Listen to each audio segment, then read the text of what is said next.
Hello, I'm Mrs. Charity. Welcome to the Glorious Heritage Overview of Catholic Church History. Discover the amazing story of the Church together as a family as you color and paste your way through the timeline and printables, which you can find on our website. And now, let's move into our topic for today. Hello, I'm Mr. Charity, and welcome to the Glorious Heritage Catholic History video series. Today's topic is number 86, the fall of Constantinople. If you look on your timeline and summary question sheets, you'll notice that we are in the yellow time period, which we have named Kingdom. If you don't have a timeline or summary question sheets, you can find them on our website.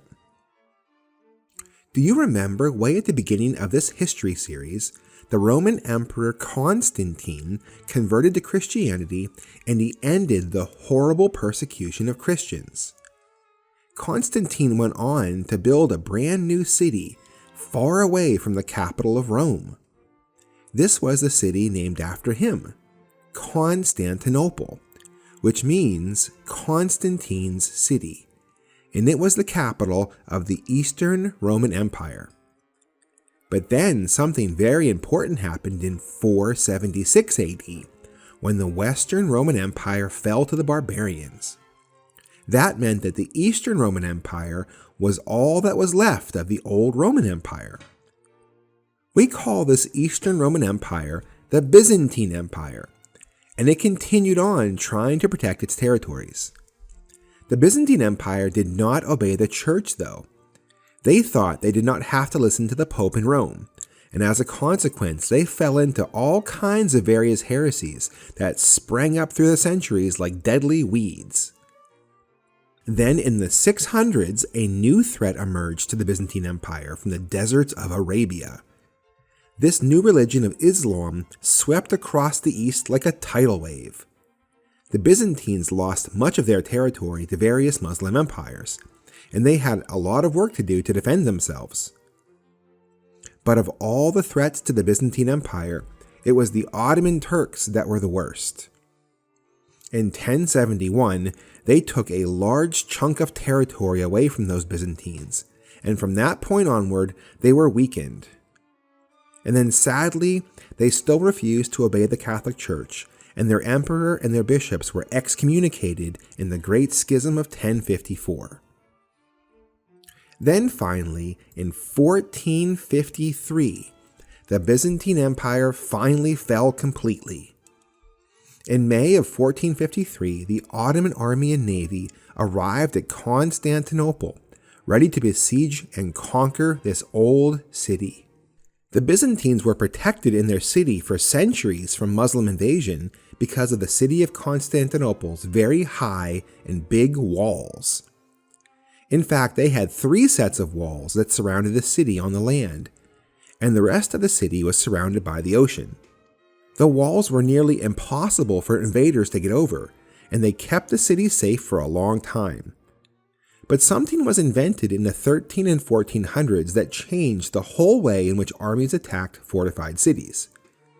This invention was the cannon, and it was capable of blowing holes in even the strongest and biggest of walls. When the Ottoman Turks came to Constantinople to conquer the city, they brought with them a gigantic cannon. It took hours to reload it just one time. But when it shot its cannonball, it blew huge holes in the Byzantines' wall. With their wall destroyed, the Byzantines were no match for the Ottoman Turks, who had so many more soldiers, and they poured into the city. The last emperor of Constantinople had the same name as the first emperor of Constantinople. The last emperor's name was Constantine XI. Once the Byzantine Empire fell, then the Ottoman Turks were free to start invading Eastern Europe. This was very, very bad news for all the Christians living in those lands, because the Turks were horribly cruel and made life extremely difficult for Christians. In the coming years, the Turks would push deeper and deeper into Eastern Europe, which we're going to talk about in future videos. The fall of Constantinople was such an important event in history, and it changed the world. Today, if you look on a map, you won't see the name Constantinople anymore. When the Turks took over the city, they renamed it to Istanbul. You can still see the famous church Hagia Sophia, but the Turks sadly turned it into a mosque. Okay, now Mrs. Charity will tell you about the lunar eclipse that happened just before the fall of the city of Constantinople. Hello, I am Mrs. Charity. A long time ago, Emperor Constantine is believed to have said that his city would fall one day in the distant future when the full moon gives its sign. If he did say that, amazingly, that is what happened. Only days before the Turks conquered the city, there was a lunar eclipse. The moon rose as a crescent, but within a few hours, it became a full moon. This was a clear sign of the full moon, and it happened only days before the fall of Constantinople. Welcome back. Let me tell you a story about what it was like during the final days of Constantinople. In the shadow of Constantinople's mighty walls, I, a humble food merchant, witnessed the city's final days. The once bustling streets, filled with the aroma of spices and the chatter of trade, now echoed with the dread of impending doom. The Ottoman siege had tightened like a noose, and the air was thick with tension. Each day I set up my stall, not to make money, but to provide some semblance of normalcy to my fellow citizens. The faces that greeted me were drawn and weary, yet there was a silent resolve in their eyes. We knew the end of our city was close, but we still wanted to live our lives in the city while we still could. The nights were restless, punctuated with a distant rumble of cannons and the anguished prayers of people in the city. The great Hagia Sophia stood in the distance, its dome reflecting the flickering lights of candles lit inside. As the final assault loomed, I saw desperation turn to determination. Men and women, even children, took up weapons, ready to defend our beloved city to the last. The walls that had stood for centuries, repelling countless invaders, now bore the scars of relentless cannon bombardment. On the eve of May 29th, the city held its breath. The morning sun rose, not to the bustling sounds of commerce, but to the clamor of battle.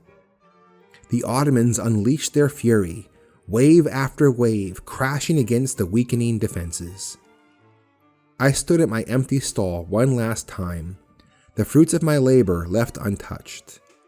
The fall was imminent, but in those final moments my thoughts went back to the distant past. Our city had left the Catholic Church in 1054 and became schismatics. We were a proud empire, which I can now see led to our downfall. As it says in sacred scripture, pride goeth before the fall.